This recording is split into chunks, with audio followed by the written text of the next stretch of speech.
Today, my name is Khadija and I'm the host for today's live session. So, if you have any questions or any suggestions for our Facebook live sessions, do hit them up in the comments. And we have two newsletter subscriptions to give away at the end of the live. So, don't forget to not only comment but share as well, and we shall reveal the winners at the end of this live. So, today's topic will be to buy or to sell Chinese Stocks Edition. And join with me here today is none other than our fund manager, Teng Boo. Yes. Good morning, Teng Boo. How are you feeling? Good. Good? Always feel good. Always feel good. Lovely weather, with the rain, right? Our temperature has dropped to 23, 24 degrees Celsius, which Yeah. is so comfortable, Yeah. right? Well, hopefully no serious flooding. Yeah. Otherwise, the temperature is lovely. Yeah. Hopefully, this session today will be lovely as well. So, we shall dive in. And so, my first question would be because Tengbo, you've always been bullish about China, and especially in our iCapital newsletter, to the point that some people might coin you as pro China. Okay. So my question is, why are you optimistic about China? Like, what's so special about the Chinese stocks? Yeah. Hmm. Uh, Easy question, a long answer. I guess if one has examined, researched, and studied the long history of China, the conclusion to be optimistic about China or positive about China is actually pretty simple. Let's say you take the history of the 5,000 years, right? In that 5,000 years, most of the time, China was at the peak, either in the ancient world where you have basically a bit of Roman Empire and a lot of it in Asia. China was at the peak, and then in the later part, in the 20th century, starting from the first century AD onwards, China was also most of the time at the peak in terms of economic power, in terms of civilization, and so on. Then the period during the late Qing dynasty, from just before the Opium War of 1840, right, towards 1949, that 150 years was when China suffered tremendously. I mean, uh, they love to call it the century of humiliation, where China was sort of exploited, bullied by almost every Western powers, including Japan. So, if you look at the long history, that 100 odd years, that century of humiliation, is basically an outlier, right? So, out of that 4 or 5 thousand years, it was only the 100 odd years that China um, declined so substantially. So, what I'm trying to say is that the long trend is the natural direction for China is to re-emerge. China is not like, say, a country like, say, Malaysia or Vietnam, where we are becoming from a developing to a developed. China was a developed nation, civilization for a few thousand years. Now they are re-emerging. So why should that be a surprise? Why should anyone be surprised that a rich, successful civilization for thousands of years is able to reinvent itself and come back again? To me, it's a logical conclusion. It doesn't surprise me at all. And I guess the time frame I have is a lot longer. If you don't look at it from that long term time frame, then you wouldn't be able to reach this very logical conclusion that China will be successful for a long time to come. Yeah, that's certainly interesting because some may coin China as one of Mm, the greatest mm, economic miracle of the mhm, century when, mm, as what mm, you mentioned mm, earlier, it's been mm. going on for centuries Yep, way back then. yep. Yeah. And speaking of Mm, bullied, let's say by the Western powers, so for the narrative of China in the media, why is there mm, an, mm, and I will quote a world-renowned economics professor mhm, and global leader in sustainable development, mhm. Jeffrey Yeah, Sachs, yeah, from here. Columbia University. Yeah. Yep. As he quoted an overwrought fear of China and by media, particularly in the Western media. So why Mm, is that? mm. Yeah, I think the key adjective is Western media. It's more in the Western media than in the non-Western media. And he is right. Jeffrey Sachs, I love to listen to him. For those of you, he's a professor at Columbia U and very experienced person who has dealt with Soviet Union, Russia for decades, knows China very well, know America very well. So if you want somebody who is able to present to you views on global community, global situation, geopolitics in a rather objective manner, listen to it. Go to YouTube, look for Jeffrey Sachs, plenty. To come back to what you have just asked about the narrative, the typical narrative is this xenophobia, this yellow peril has been there in the Western countries for a long time. Even before the Communist Party of China succeeded, even before that, uh, in the late 19th century, when a lot of Chinese went to California, not just for the gold mines, but to find work there, and help build the continental railroad in America. They were worried. The Americans were scared that the Chinese, the yellow peril, was going to overwhelm America. I know they're so hardworking. These Chinese don't seem to rest. They're paid low wages, and even when they're paid low wages and they work so hard, they never complain. So the American workers felt threatened, and as a result of that, one main reason why America had this Exclusion Act, where America legislated an act for the first time in world history that is targeted at a particular race. In other words, if you're Chinese, you cannot enter America. That's why it's called the Exclusion Act. Yeah, and that was based on what? Based on this absurd fear of the yellow peril. Just because these Chinese people who were so hardworking, prepared to accept low wages and never complain, they felt threatened. So this fear has been established, embedded, not just in America, in Europe, in Australia, for quite a long time. Now, why is it like that?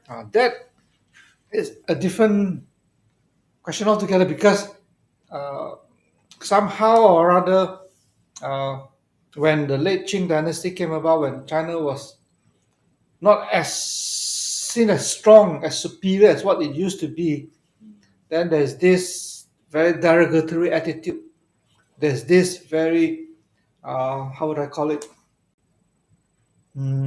attitude among the Westerners that it was quite patronizing and thinking that they were the more superior, right? So there are a lot of interplay.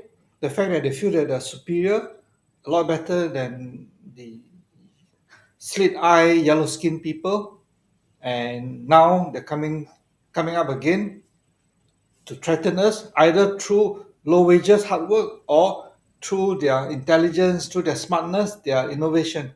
Whatever it is, there's always this fear. So I'm not surprised, and the only thing is that although we are already living in the 21st century, when we're supposed to have a lot of information, we're supposed to be better educated with the internet, with so many sources of information available. There's still a lot of prejudice, a lot of discrimination, a lot of naivety, and that's the reason why you have this narrative that you cannot let China. No. The thing is, the narrative has morphed somewhat in the sense that it's not China alone. It is China and the Communist Party of China. It's Communist China. Yeah. That is the fear. Oh, if China is democratic, great, But this is Communist China. That is like a no-no.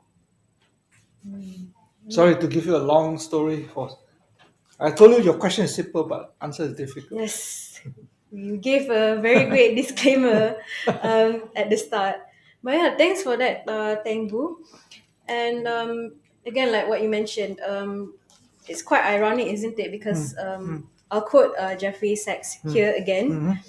Because the irony is that since 1980, the US has been in at least 15 overseas wars of choice: Afghanistan, Iraq, Panama, and Yemen, to just name a few, while China has been in none. And not only that, the US has military bases in 85 countries and China in three.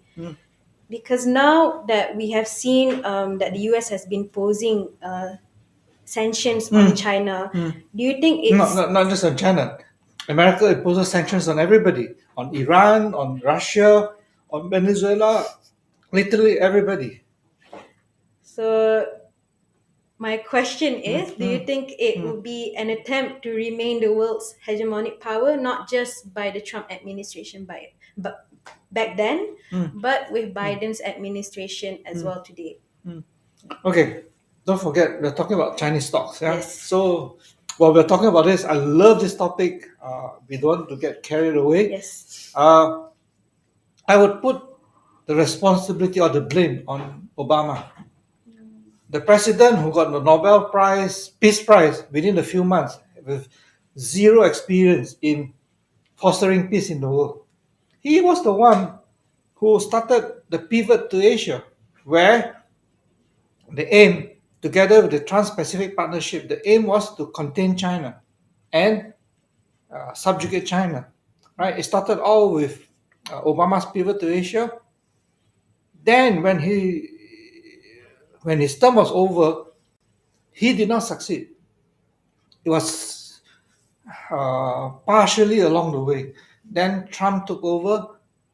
Trump escalated it with the tariff war and so on. And then Trump, of course, failed again.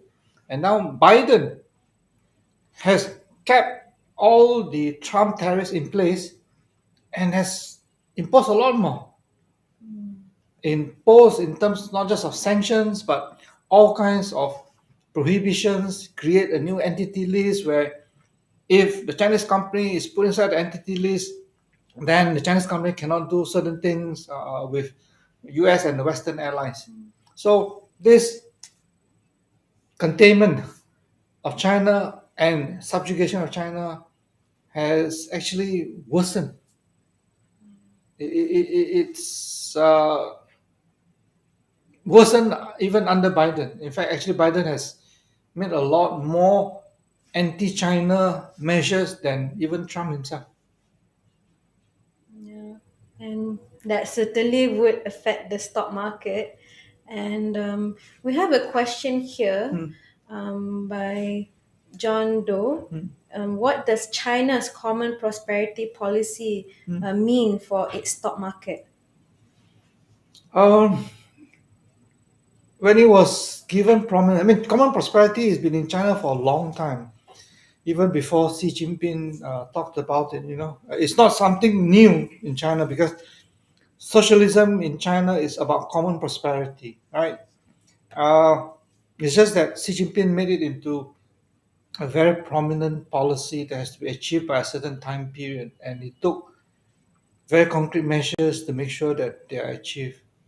So From a long-term point of view, common prosperity is good for China. It's not just good for China. Common prosperity is good for every country, even for Malaysia, where, I mean, if you look at capitalist country, the inequality, the 1%, the top rich 1% owns like the rest of the country, of the economy. So that kind of inequality in any country in the world will always lead to unhappy people. Why is it that the workers in Starbucks, why is it that the workers in Apple, Apple is supposed to be the best company for you to work, but why is it that the workers in Apple America are demanding that they be allowed to form trade unions? Because they're not happy with their working conditions, because there's such a gap. And then the in UK now, if you go to Britain now, which is one reason why I dare not go to Britain now, because in the whole month of December, there are strikes by the ambulance drivers, strikes by nurses, strike by postal workers, strike by the train drivers. The whole country is filled with strikes because the ordinary British people are so affected by a standard of living which is declining. And yet you have Rishi Sunak, the Prime Minister of Britain, who is richer than the King of England. Of course, you must have common prosperity. Every country must have common prosperity. So coming back to China, uh, and linked to your Western narrative, they interpreted the whole common prosperity policy as something very anti-business, very anti-economic growth, very anti-entrepreneur. And the poster child is Jack Ma. Oh, China is attacking Jack Ma because this. That is the typical narrative. The truth of the matter is, look, Alibaba still survives. Alibaba is still profitable. Of course, there's this period when they have to adjust because of the new policy objectives. Then there's some disruption. But in the longer term, Alibaba is going to be a lot more competitive, a lot more efficient than what it used to be. And it is ultimately good for the Chinese economy because common prosperity will lead to a more prosperous and a larger middle class, right? And by then, the middle class in China will be like something like 800 to 1 billion people. Can you imagine you got a consumer market of 800 million to 1 billion wealthy Chinese? Oh my goodness. Your business is going to boom. So eventually it will be good for the Chinese companies. Speaking of people, we But coming back to that, Oh, so yes. that negative perception, that negative narrative of common prosperity led to a lot of Chinese stocks plunging, right? Alibaba plunge, Tencent plunge, Baidu plunge, uh, and so on. That is where the excellent, very rare opportunity that's created for a serious investor because the business fundamentals haven't really changed, but the share price has dropped so much that you know it's an opportunity that's really that you shouldn't miss. That's too good to be true. Interesting. And we have since now we're talking about Chinese stocks, we have a gathering on the 7th of January 2023 on a Saturday, right? A gathering where we will talk about in a lot more detail and not so distracted by talking about geopolitics, where we'll focus on whether one should buy or sell Chinese stocks, right? If you take the Hang Seng Index, the Hong Kong Stock Market Index, it has rallied about from the bottom, from the lows, it's rallied about 35, 36%. So people may say, am I too late, right? On the other hand, from the peak in early 2021, the Hang Seng Index has plunged 50%. So the more important question is it time for you to sell the rallies, sell the stocks that have gone up in the last few weeks? Or is it still not too late to buy the Chinese stocks? So we have a gathering. This open to anyone. There's no payment involved. You don't have to pay anything. We will announce it in our social media, register, and then we will talk in detail as to whether you should sell or buy, and if you should sell, if you should buy, why. and what's going to happen to the Chinese economy in 2023 and beyond. So 7th of January, I hope to see you there. Yes, I will definitely be there. And don't forget, guys, not to mention that it's a free event Yep, and yep, it's open to anyone and everyone. So if yep. you're interested to know more about the Chinese stocks, be sure to attend the fun gathering on the 7th of January on a Saturday. I guess we will be announcing the details in our Yeah, social media, yeah. right? And back Mm. to China. Mm-hmm, Thanks for that, Teng Boo. So we have three questions mm-hmm, mm-hmm, by Koi Xiang Yang. mm-hmm, So let me just address the first and second question first. mm-hmm, Um, the first one being, what is your mm-hmm, comment on the declining birth rate in China? mm-hmm, Will it affect the mm-hmm, long term investing in China in the time frame of, let's say, 20 to 30 years? mm-hmm. And number two, will China be Maybe you can able? answer the first question Okay, first, yep, right? Because otherwise, yes. this is a very common question about the declining birth rate, demographic situation of China.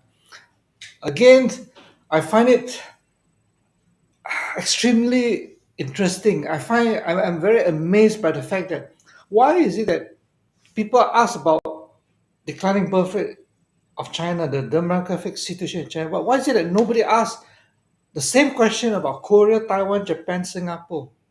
Because the demographic problem facing Taiwan, Japan, Korea, and Singapore are a lot worse than China. Taiwan and Korea has got the lowest birth rate in the world. China's birth rate is about 1.2 or something like that. Taiwan and Korea's birth rate is 0.8. A replacement, you must have about a birth rate of about 2 to be able to replace your population. So Taiwan, Japan's population is declining in absolute terms by about 1 million Japanese a year. So if you look at the Japanese population now compared with 20 years ago, there are fewer Japanese now. Not counting the aging problem, this is declining, right? So 30 years from now, Japanese population is about 125 million people now. 30, 40 years from now, you have only about 90 million Japanese. But why is it that nobody talks about investing in Japan amidst a declining Japanese birth rate or Taiwan? Taiwan's population, if the Taiwanese people are smart enough that they don't get engaged in the military war, right? On its own, Chinese population, Taiwanese population is shrinking in absolute number. The same thing for Singapore. Korea is number one, number two is Taiwan. So why is it that when you invest in Korean stocks, Taiwan stocks, TSMC, how come you never ask about Taiwanese declining birth rate? So this prejudice, I call it a prejudice because the Western media will keep telling you, it's so hard to be bearish on China. It's so hard for me. It's so hard to be negative about China. So there's something. They must find something that can make you worry about investing in China. So we're afraid, no? But they forgot that China is the only country in the world that is able to do something about the declining birth rate. China's population exploded until about the mid 80s, where Deng Xiaoping got so worried that look, we don't have enough to feed our Chinese because the population is exploding.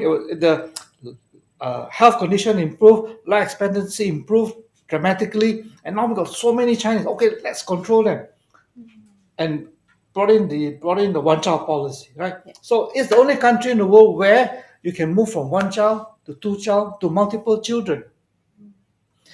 Will it succeed? The usual narrative is it won't succeed. That no, people, the Chinese women there, and they're not going to get married. They're not going to have so many children. Blah blah. Now, urban centers maybe, cities like Shanghai, Shenzhen, Beijing. You're a modern woman, educated.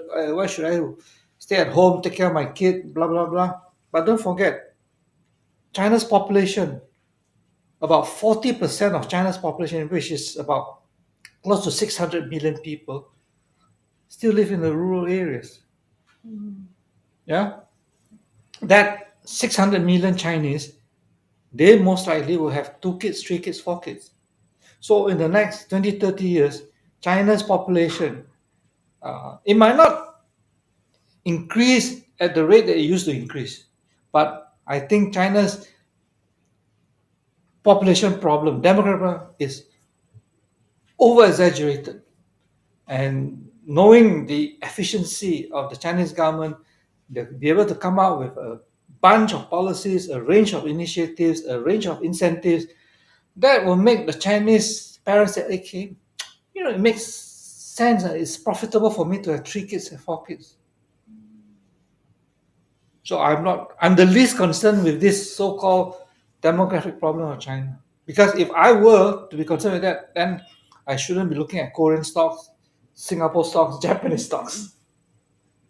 Okay, great point there, Thank Teng you. Boo. And yeah, like what you mentioned, I mean, like Japan has, if I'm not mistaken, the highest aging Yes, yes, yes, population yes, yes, as yes, of yeah, this year. yeah, yeah. No, no, not this year, for a long time. For a long time. Yeah. Yes, thank you for that. So if you want a Japanese boyfriend, you might have to start soon because they're disappearing very fast. Thank you for that advice. but okay, let's segue back into the Chinese stock. Mhm. And so we have, I'll just combine. We have a question by Mm. Koi Xiang Yang and as well as Liao Yu Long. Mhm. So I'll just combine them. So the Mhm. first one being, will the US-China trade war affect Han's laser performance? And by Liao Yu Long, how is your view on the China EV cars such as NIO and IO? Okay, Yeah. the one first question on Hans Laser, I would advise Mr. Kwai to come to our 7 January gathering where we can talk about all these stocks in more detail, right?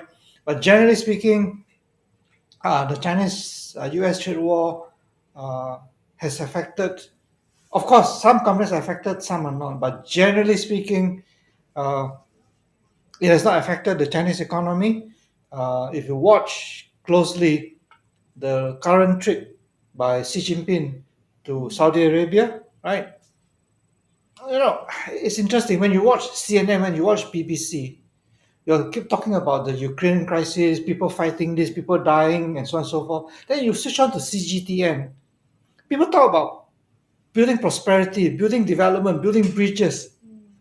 The tone is so different. Here you see China is friends with Saudi Arabia, friends with Iran, friends with Iraq, friends with Palestinian, friends with Israel. And then US cannot talk to Iran, cannot talk to Saudi Arabia, or Saudi Arabia doesn't want to talk to US. So to come back about this trade war thing, I think the Chinese strategy, it's very far reaching, is very wise, and they're having the visit now, they're having the first China Gulf country summit, and together with the Arab League. So you're looking at 40, 50 Muslim countries having a summit with China, and that is a huge market. Saudi Arabia is not just Saudi Arabia, but if you look at the other countries, it's a huge market. So the US-China war, trade war, so to speak, I think it has some impact definitely on certain companies, but overall on the Chinese economy, it hasn't been as disastrous or as negative as what has been predicted in the Western media. So I'm not particularly concerned. So to come back to Hans Laser, come to 7th of January and we can talk about that in more detail. So the next question is on EV, like Neo and Lee Auto. Um, the Chinese EV market is as Mr. Liao would know, is the biggest in the world. It's the fastest growing in the world, and it will continue that way. There's no turning back, and there are Lee and Neo in a different. You have BYD, you have Lee, you have Neo, you have Xpeng, you have a few others. They are at different stages. BYD is the most advanced in terms of not just EV, but generally auto manufacturing, right? So Lee, Auto, Neo, and Xpeng are more, they're not real startup, but they are a couple of years in business. So these are the more, uh, you want to call it, The path of BYD is very clear. The path for Li Auto, Neo, and Xpeng is a lot more uncertain because they're relatively new. But the direction of EV industry in China, there's no going back. China now sells about produces about 21 million cars, sells about 21 million cars a year, right? Car ownership per 1,000 people in China is still much lower than America. So if car ownership per 1,000 people of China was to reach the same level as say US or UK, every year China has to sell about 50, 60 million cars. You know, the current world auto output per year is about 80 million, 80 odd, give or minus each year. So when China produces 60 million cars, it's going to dominate the whole global car industry. Right? And can China continue to have the internal combustion engine? No. The pollution, the environmental impact will be so huge. So the only way to make sure that your people can enjoy good mobility, right, and still don't have adverse impact on the environment is to have an environmentally vehicle like electric cars. That's the only way, or hydrogen cars in the further ahead. So the stock market for China is certainly Hmm. vast. I Yes, would of course, say, of yeah, course, of course. certainly vast. Yeah. And to get into that, is there like a sector or industry of the Chinese stock market that you would recommend if you have any? You're right. I think the Chinese stock markets, because there are so many stock markets in China. It is a communist country, but it's got more stock markets than UK, for example. It's got more stock markets than Germany. It's got Shenzhen, and Shenzhen has got different types. Shanghai has got different types. Beijing itself has got a Beijing stock market. So it's socialism with Chinese characteristics, right? And the opportunities are tremendous. I think the key thing is, as with any investing in any country, whether it's China, US, India, or even Malaysia, uh, you got to do your research. It's a lot more difficult because there are so many choices. I think I've lost count because there are so many IPOs in China every year. If my memory is correct, I think there are about 5 to 6 thousand listed companies in China. That's a huge number, right? Huge number, and it's so easy to pick the wrong choice, right? So you got to do your research. You got to be very careful, and opportunities are plenty. But I think the recent years, the last 2 years, you have the common prosperity, which created that panic selling, and then you have the zero COVID policy that allow a lot of lockdowns to happen in a very unpredictable manner and therefore affecting the economy as a whole. So these two, the COVID policy, the zero COVID policy, the common prosperity, and the intention of the Chinese government to make sure that property sector, the over leveraging in the property sector is tackled. These three major factors have driven the prices of Chinese stocks down. So the thing now is what stocks to invest, what sectors to invest, which is our topic for our 7th of January gathering. Or you can just read our iCapital newsletter publication. Yeah. But as what you mentioned, China certainly has the economic and political stronghold in that sense. And you mentioned earlier about China's dynamic zero COVID policy, because over the last 10 days, we've Yeah, seen more yeah. um, signs of a definitive easing of China's dynamic zero COVID policy, and with a different directive. So, would you say this is the end of China's iron fisted war against COVID 19? Or with China's top down power structure, is this the start? And how does it affect the stock market? I said that now it's December. 3 months, 4 months ago, already said that China has already started to exit from the zero COVID policy. Although at that time, I think nobody paid attention to me. I said the best indication of China exiting from the zero COVID policy is, you know, Xi Jinping, the president of China, has not been out of China for a long time. The last time he went out of China was in January 2020 when he visited Myanmar. That was just before the pandemic broke out, right? So from January 2020 up to August 2022, Xi Jinping was all in China. Then in September, Xi Jinping went to Uzbekistan and Kazakhstan. So to me, that was the best confirmation that China is telling you, I am starting to exit from zero COVID. Right? Subsequently, and I said the exit will be gradual, it will be step by step. It will not be the high profile, the highly publicized type where I make one major announcement, that kind of thing. No, that's not the Chinese government style. So you can see after September, a bit of easing, a bit of easing, a bit of easing. Then now it's December, the last 2-3 weeks. Oh my goodness, it's like a flood of relaxation. It's almost every day there's new more relaxation, more relaxation. And now Shenzhen, which is a huge city, right? All the restrictions in Shenzhen have all been lifted. So it doesn't surprise me that the restrictions will be lifted. Then China will exit, or China is really exiting from the zero COVID policy. Yeah. The question is, are you as an investor ready to buy, or are you still wanting to sell the Chinese stocks? That is the question that is more important as an investor. Thanks for that, Teng Boo. Now it seems that we've run a bit over time, so thank you to those who are still in this live session.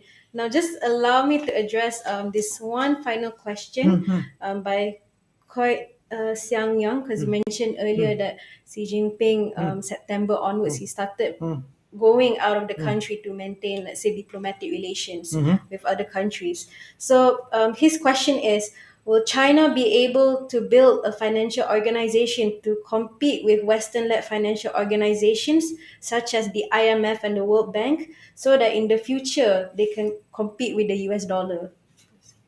There are three questions into one. Okay, the first one, financial, international. I think the word to use, the phrase to use is not financial organization. The word to use is multilateral organization, right? China has always, even the time when Mao Zedong came in 1949, has always believed in multilateralism approach. They have never believed in the superpower hegemonic approach, even from 1949 up to now. So to answer your question, China has really started it, the AIIB, the Asian Investment Infrastructure Bank, which was set up. Why? It's not the word is not to challenge a Western-led multilateral organizations like IMF and World Bank. It's because China, despite the size of economy and the global responsibility, China has very limited voting power in IMF and World Bank. And the president of the World Bank must always be an American. No, these are Western created institutions. The leader, the MD of IMF must always be a European. The MD, the president of World Bank must always be an American. Why? This is called World Bank. This is not American Bank. Why has it got to be like that? So China wanted to have more voting powers, have more say in the way these multilateral institutions are run. America vetoed it. Right? So what to do if I'm in a China's position? Whoever is in China's position will say, look, okay, I'm trying to work within your institutions and then reform them, but you're not interested. I've got no choice but to set up an alternative one, which is the AIIB. Now, when I set up the AIIB, did I refuse entry to US, Britain? No. China invited America, Britain, Australia, all the other countries to join as members of AIIB. So it's not to compete. I think the perception that it is competing is wrong. It is, China said, look, all these institutions, all this rule base that you talk about was set up in 1945 when China was bullied, when Japan was bullied, and a lot of the rules were set up by the winners, which is Britain and US. Now, 80 years later, the situation has changed. Britain is no longer Great Britain. Britain is now Little Britain, right? India is going to. India is now the fifth or sixth largest economy in the world. In about 15 years, 20 years from now, India will take over, will surpass UK and Japan to be maybe the third largest economy in the world. So are you asking India, look, now you're the third largest economy in the world, to follow the rules that I set up 90, 100 years ago when you were set up for the benefit of UK and US? That doesn't make sense. So now China is saying that, look, I'm at this stage, I'm different from what I used to be. There has to be a re-engagement of what the rules were like. That's all. It's not a confrontation. It's just to reflect the new realities. 20 years, 30 years from now, when India reaches that stage, I can tell you the West will be clashing with India. I guarantee you that. And that marks, I think that's the perfect closing to our session, I would say. Interesting to see the game of chess not only between the US and China, which certainly seems never ending, and like in the ongoing FIFA World Cup, it's interesting to see how the game between these two will play out, as the question is when China will fully exit its dynamic zero COVID It's, policy. Yeah. it's when you say the word fully exit, no country, even Malaysia, has not fully exited. Yeah. When you say fully exited, that means you're saying that, look, uh, I mean, here we still wear gloves. So not wear gloves, wear masks. We still wear masks, and some places that you go to, they still ask you to take saliva test and so on and so forth. So the fully exit hasn't happened in any country in the world. It will happen eventually, but in the case of China, the fundamental question is not whether it's fully exited. The fundamental question is whether it is already departing from the zero COVID policy, which it has already done 3 months ago. And with that, continues on its way to the economic and global rise with Xi Jinping at the helm. Now, before we end this live session, let's choose two of our winners for our newsletter subscription giveaway. I think Mr. Koi Yeah. has to get a prize. I mean, he asked not just in terms of the number of questions, right? But he asked pretty good questions, so he has to uh, win one of the prize. And Mr. Liao will be the other one on the electric vehicle. Okay, congrats to Mr. Koi and Mr. Liao. Do send us a DM later on.